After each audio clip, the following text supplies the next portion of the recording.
Hello everyone, this is me, Miha, and this is my space review of Star Wars Tales from the Galaxy Edge Enhanced Edition on PSVR2 by ILMX Lab after completing the game on PSVR2. Star Wars Tales from the Galaxy Edge is a single-player, space-themed first-person shooter with a little bit of on-foot exploration and some problem solving. It's priced at 50 USD and it's designed from ground up to VR. It takes a lot of the Star Wars lore and you'll meet many popular Star Wars characters and you'll fight many of the most decorated Star Wars enemies.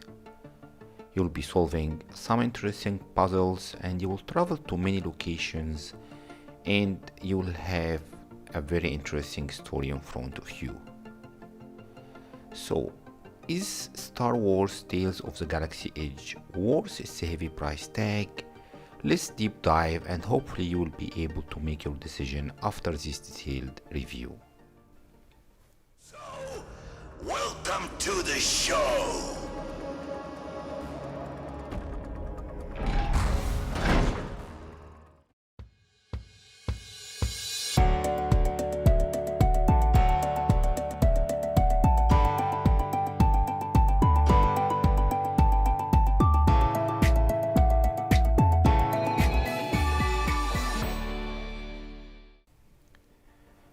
It took me 8 hours to complete the game from start to end.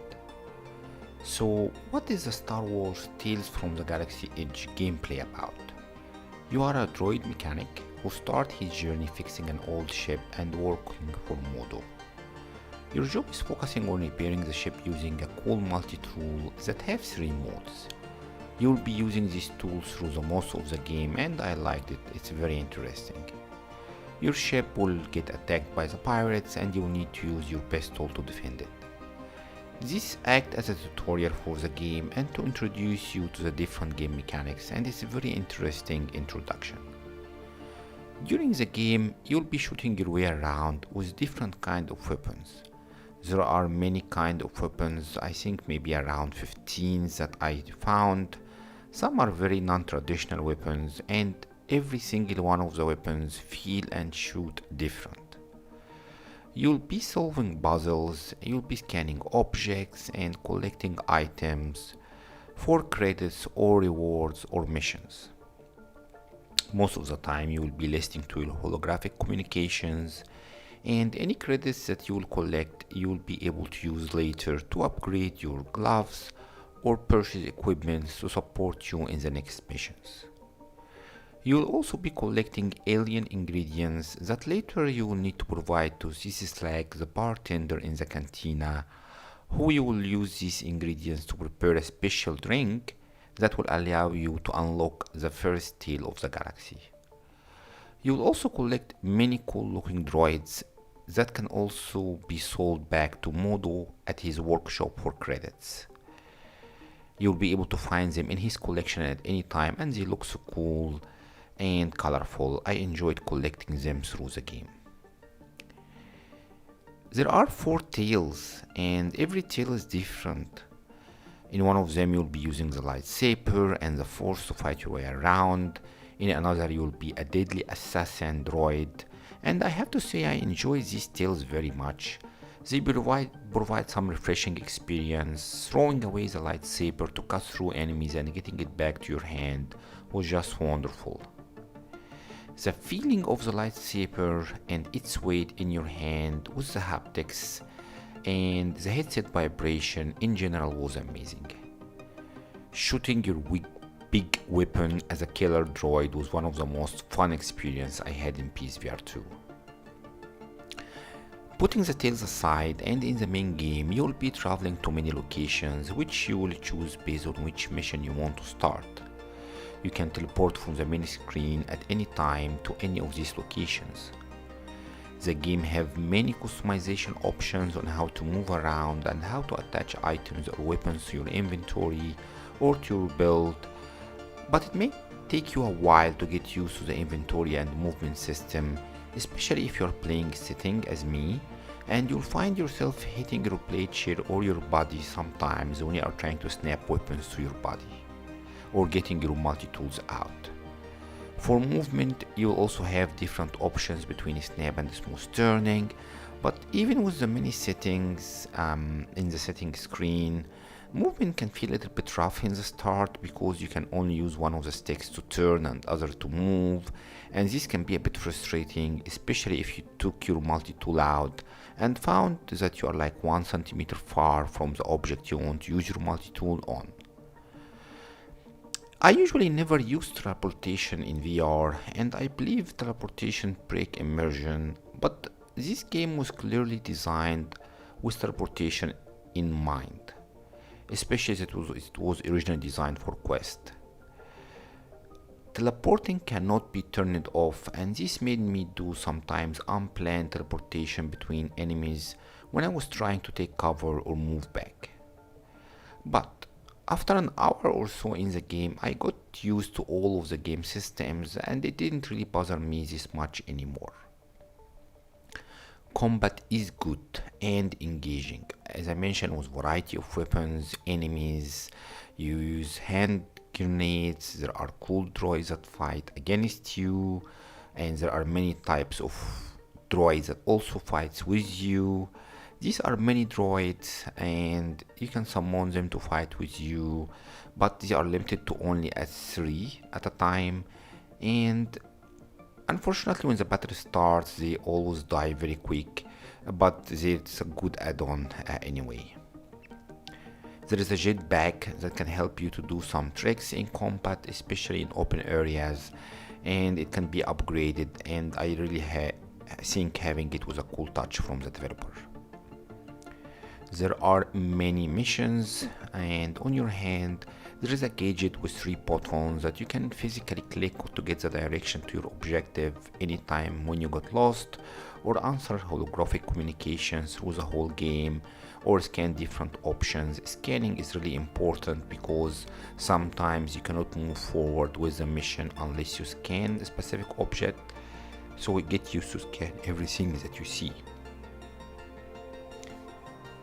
You can also dual wield weapons, but after some time I stopped doing this as I can't reload my weapon in dual wield, and if both of them run out of ammo or get damaged, then I'm stuck and it can be frustrating.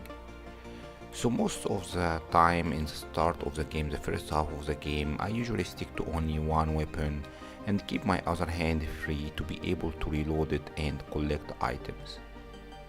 Later on, you can buy the auto recharge weapon upgrade from Mod Workshop, and this will slowly recharge your weapons even if you are in dual wield, which be a neat upgrade, and I advise you to prioritize it as soon as you can.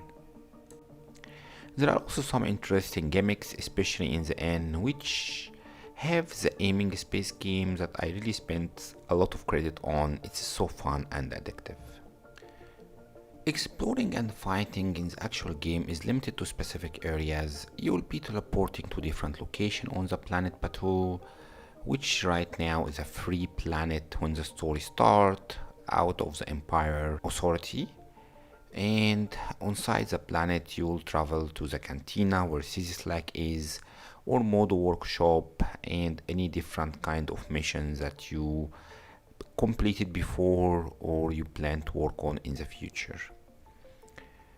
Loading screens will jump in your face when you are teleporting between locations, but it's very fast and it takes like 3 to 4 seconds usually. In some of the missions you may encounter a bug where some of the doors doesn't open. I had this maybe 1 or 2 times through the game, and usually I just reload the game and it usually fixes this bug. As I mentioned earlier, you can click on an arrow on your hand to show you which direction you need to go and where is the next door you have to open to complete the mission. Graphics are okay, they are clear, but they are not the best resolution on PSVR2. There are many interesting locations and you will be able to see some view glimpse of space and planets that are amazing, but most of the game you'll be going in tunnels or closed rooms or surrounded by rocky mountains. Now keep in mind that this game was built originally for Quest 2 and then got enhanced for PSVR2. This may be impacted a little bit the resolution and the design choices for the developer. But overall, the environments are interesting and the objects are clear. There is no blur and interacting with the environment is also fine. There is usually very cool 2D backgrounds in the tails, and the effects from your weapons or your electric charge when you use your multi-tool are shiny and interesting.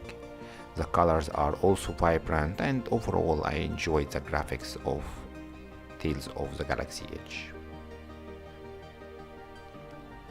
As per the most of the games on PSVR2, the PS5 plus PSVR2 combinations are monsters when it comes to performance. During my gameplay, the game runs smooth with no performance issues. There have been very few frame rate drops, but mostly the game ran very smooth. During my whole 8 hours of the game only crashed once. When it comes to story, there are many interesting stories and tales in the game. You'll actually spend quite good time in the game listening to the innkeeper, who by the way looks so big and immersive in PSVR2. You'll also listen to C3PO Chat and Modo and many other interesting characters that you'll meet through the game. They really talk non-stop, but the voice acting is just top notch. In the start of the game, I didn't really get attached or curious about the story or what's going on, but slowly the story becomes more interesting and it grows into me very nicely. There is a relic that everyone wants, there is kidnapping, different characters and players trying to get it with their own motives, and of course the Empire is sticking its nose in everything going on and have its own agenda. The tale have their own many separate stories that are also very well written and emotional, and somehow in the end everything in the game get tied together nicely and in a surprisingly cool way. When it comes to the PSVR2 immersive features, the game utilizes the haptics in the sense controllers and the adaptive trigger very accurate for the weapons. Tales of the Galaxy, in my point of view, is one of the games that very well implemented the weapon system so far. In PSVR2, there is even finger touch implemented. Combat feels so unique and refreshing due to the many combinations of weapons that you can use, and also the headset trampling for big explosions or when spaceships land or take off that help it with the overall immersion experience. When it comes to music, the music is Star Wars themed, of course. In the start it was a bit boring, but slowly the soundtracks of the latest missions became very good and I loved them. The sound effects also from the explosion and the combat is very good and clear, and the voice acting is just top notch. There is even a little bit of 3 audio here and there. Hey, you came back! That's the first time anyone's ever done that! Hey, rumor has it you helped out that C3PO droid. I think I heard he was, with the Resistance? My overall feeling for the gameplay is mixed, especially in the start. But if you can find a movement and a grip system that you feel comfortable with, and you're able to pause the first chapter or 2 in the game, it will grow more interesting for you. The main problem is the grip system, because the grip buttons on PSVR2 Sense controller are a bit tough, so you would not want to keep holding them when you're holding your weapons all the time. Now luckily there is a sticky grip option, but this will be annoying a bit because when you try to throw a generate or input stuff in your inventory, it will get a little bit harder with the sticky grip. But after a while, I found a system that works for me, because there's too many combinations that you can try in the setting menu, and as I mentioned, after 1 hour you will be able to enjoy the game more, and I had a lot of fun. In general, if you are a fan of first person shooter and or Star Wars, then this could be a game for you. Keep in mind that this is pretty much the best looking Star Wars game in VR right now available in the market, and it just runs buttery smooth. Now, is this worth $50? This is really up to you to decide. Hopefully my review could help you to make this decision. That's it. Thank you very much for watching, and if you enjoyed my space game review, then please don't forget to like this video and to subscribe to my channel to learn more about space games in VR and space in VR in general. Thank you very much.